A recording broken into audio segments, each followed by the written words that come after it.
Mike, we're meeting on Wednesday afternoon, little past 1 o'clock. How has the demolition gone so far? The demolition's gone very well, thanks to all of our team and all of the departments that have taken part in this to make this happen.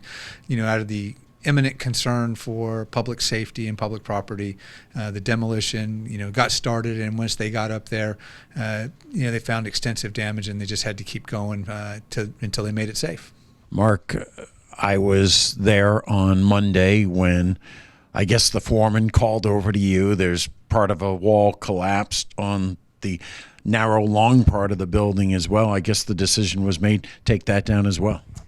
Yeah, so it was sort of an iterative process. We have a border survey that got together with myself, the fire chief, building inspector, and then an outside person, an engineer in town. And as the demolition was going on, obviously because of the asbestos on the site, we couldn't get in there, but the contractor was taking pictures and sending them to me. I'd share them with the border survey, and we'd make the decision on whether or not the contractor should tear down that section.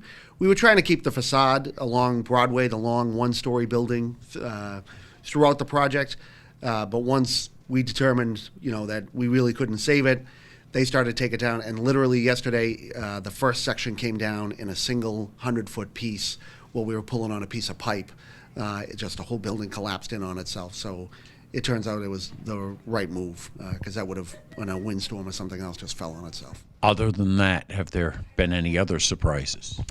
No, we've been monitoring it. Actually, we have our pest monitoring coming out tomorrow to survey the place again now that it's down. But, while we were out there, we haven't seen any rats or cats or dogs. We did see 2 raccoons who vacated the property as we got near them. Did they have luggage? No, they were just on their own. One of them was pretty heavy Chevy. But we did find a above ground oil tank in the far corner of the building. We stopped, determined that it was empty. The bung was pulled from the bottom of it, but we separated that from the rest of that, and that's going to have to be taken care of appropriately. I did overhear you mention to Mr. Borg that we don't have enough tarp. The Department of Environmental Management, I guess, has strict rules as to what can be done, what has to be done, etc.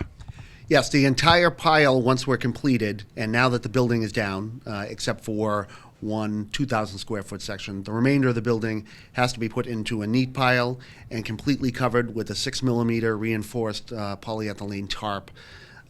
So our engineers are actually going to do that for us, but we had to purchase the material. As the project expanded, we had to get more tarp. We actually just got the tarp delivered today, and we'll start installation of that tarp sometime tomorrow morning, depending upon how far the progress of getting our pile leveled out goes. But it should be done by the end of the day tomorrow. Will any of the building be standing by the end of the week?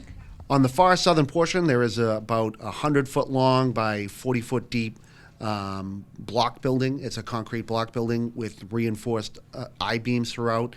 That has a small hole in the front and a pretty substantial hole in the back of it, but that can be boarded up, and that's actually safe. So our mandate was to make it safe, and that section of the building, it's got a roof collapse on it, but it's not going to fall out on the street, and we have the ability to board it up. So that's what we're going to do, and that'll be the only portion remaining standing.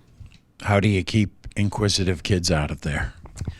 We are just met with a contractor this morning. We're going to be installing. There was already a 6-foot fence around the building where there wasn't building. We're going to complete that and put a 6-foot chain link fence around the entire property and repair the portions that they'd cut into before. But everyone needs to know you need to be safe.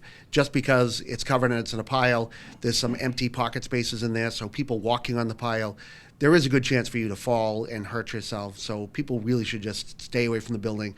There's nothing left. I mean, the building is a giant pile of sticks and wood and metal, so there's nothing to salvage. There's no copper in there or anything.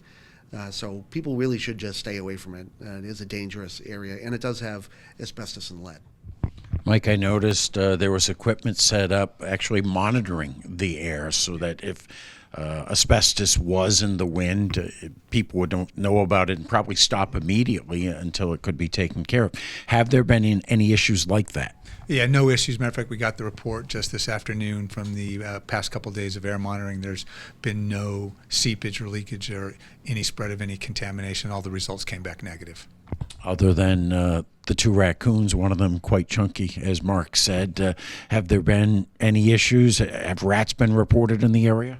Nothing that we're aware of. I haven't seen anything come in on 311. So if you do, let us know on Big Red 311, and we'll take a look at it right away. You mentioned something when I was talking to you on Monday. Rats need a food source, and there wasn't a lot of food inside that building. No, building had been vacated for 40 plus years, so that the food source was gone. If you look at where we see and hear about some rat problems, they're located next to large dumpsters or where there's a potential food source that would attract the rats. The Webster Mill site just didn't have that, so I expect that we'll get no hits on any of the mitigation efforts that were put into place for this building. I guess the big question is, have the owners responded? Because they hadn't, and that's why after 24 hours the town took the action they did. And the other question is, who's paying for this? Yeah, so we did get a response late in the day at the end of that 24-hour period, right, where the owners of the building claimed that they were indigent and didn't have the funds to be able to take any action. And then we began a discussion with them about what we were going to do, and we got an agreement with them that the town could tear down the facility and make it safe. So that did happen. And it just, the cost of the enterprise so far in the project, the town is bearing, right? We will look at liening the property. I know DEP already has a lien on the property currently. We would add to that, but we're also looking forward to discussing what the future of this potential property can be now that, there's some, momentum here on, we got it torn down.